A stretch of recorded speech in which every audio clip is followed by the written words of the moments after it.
Hello, everybody. David here. We're talking to Lisa Haven, and we're talking about the persecution of Christians today. I'm talking about today. I'm talking about right now. And no, I'm not talking about China, and I'm not talking about other third world countries. I'm talking about the United States of America. And for all you guys out there that are listening to me abroad, we're talking about you too. Okay, I am not free. This is not about America. This is about all of us. It just so happens that Lisa happens to be sitting in America right now. And this is why we're coming from that place, but it pertains to the rest of the countries. So Lisa, you with me? I am. Okay, good to have you. Lisa, we talk about how Christians are being persecuted today, and most don't even know it. They go to church every Sunday, and the preacher preaches this feel-good sermon, motivational sermon, how you can have more money, better car, better job. Meanwhile, the enemy is closing in.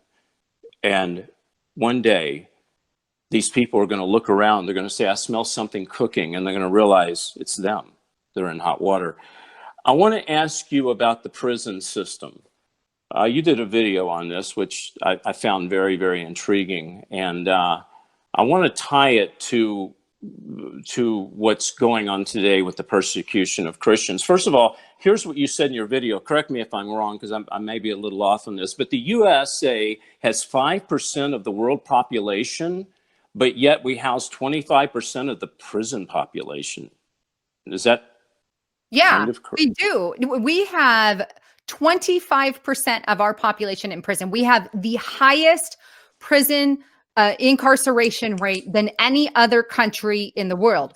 That means more than North Korea, more than China, more than Iraq, more than Iran, more than Europe, more than any other country in Europe. That's 100% a true statement. And the problem is, if we've got such a high rate and people going to jail over the littlest things, I mean, we can only imagine what the future holds. But if that's the case, then I have to ask the question, are we truly as free as people think they are? No, of course not. Of course not. But the thing is, though, Lisa, what gets me is that most people don't understand that our prison system, a lot of them think it's owned by the government. I'm sure some of them are. But for the most part, they're owned by individual companies and people. It's a for-profit regime. Isn't that correct? I believe so. Yeah. But the problem is our governments, I mean, obviously they're just sticking people in there left and right, but I'll let you finish your thought. Yeah. Okay. Well, yeah. So here's my, I want to present this to you and to all the gatherers out there. If the Antichrist, if the one world system, if they're going to persecute Christians, again, this is all about persecuting Christians. Okay, I'm focusing this down and being very narrow because it has to do with you out there. It has to do with me. Okay, if that's the case, they need to create a model. In other words, you can't just go persecuting people all of a sudden. You can't go locking people up. You can't go, executing people unless you have an infrastructure to do such a thing. And my question is, could it be that the fact that the United States has the largest prison population and kind of a well-oiled machine, could this be the one world government putting this structure together so they can actually implement the persecution of Christians when that time comes? Okay, got ya. Here's a couple things I will say. As far as the regular prisons and stuff, they are starting to overflow. They're getting too full. They're running out of room. It's just a fact. They're building more. Now, that said, I've read numerous documents. One of those would be the internment and resettlement document. I encourage everyone, Google it, read it for yourself, and you'll see what I'm talking about. And I believe the date on that is 2010. Don't quote me on it. Could be earlier, but it's called internment and resettlement document. Now, this document, pushes the idea, not just an idea, it's already in play with RX-84 centers. For those who don't know what RX-84 centers, they're basically prisons and detention centers for immigrants that are crossing into the country. So some of them are manned, some of them are manned and empty, but we've got a lot of them along the border, and not many of them are even being used, regardless of the fact that we've got migrants coming into this country. But in addition to the RX-84 centers, the internment and resettlement document encourages the government to build facilities. I'm talking about that can house thousands of people in these facilities. They've got double barbed wire fencing. Okay, you don't have phone privileges. It's treated just like a jail. They've got guard towers on all the corners. This is all detailed in the document. What is this for? Is it to build more prisons for the prisons here? Is it to build more prisons? It's not.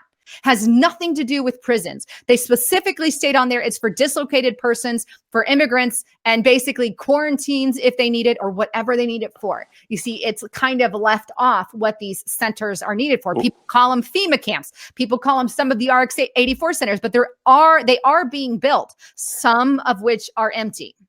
Right. And it could be used for the Christians, the persecuted Christians, correct? Oh, yeah, absolutely. So Okay. they don't really specify what they really need them for, but they have them. And the other thing is they also have another document. It's called Civil Labor Union, I believe. But this document basically makes it so the government can use people in these camps to do work for them, like Of course.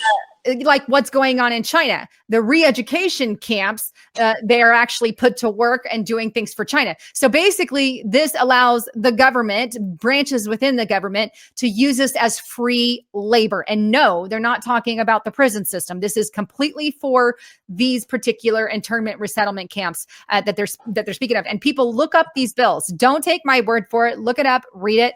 But it specifically says without pay and how it can help the government. But it's like a Chinese or Japanese internment center like we had back in the day. And I know what a lot of people out there are thinking, or maybe a few people. Well, they're not just going to say you're a Christian. We're gonna put you in one of these camps. No, they don't do that. They call it politically incorrect. They'll find something else that always ties to Christianity, right? This is how this happens. And here's the thing, Lisa. I wouldn't put it past this regime, this New World government, this beast system, to have a section where they actually execute people. Because I want to go back to this scripture that I read earlier in the show. I want to go back to Mathew 24 because that's the scripture we're reading from right now, and I want to read this again. Matthew 24 verse 9. Then you will be handed over to be persecuted and put to death, and you will be hated by all nations because of me. So we talked about being handed over. Okay. Do you actually think they're going to put Christians to death? Here's what I will say. I've read hundreds of documents by the government, even like 1,000, I would say. And I have not yet come across a document that links these camps to some kind of death, where they like a concentration camp where they're actually murdering people. However, I have to be honest, I haven't read that. However, do I think they will in the future? Absolutely, because that's something that the Bible has talked about.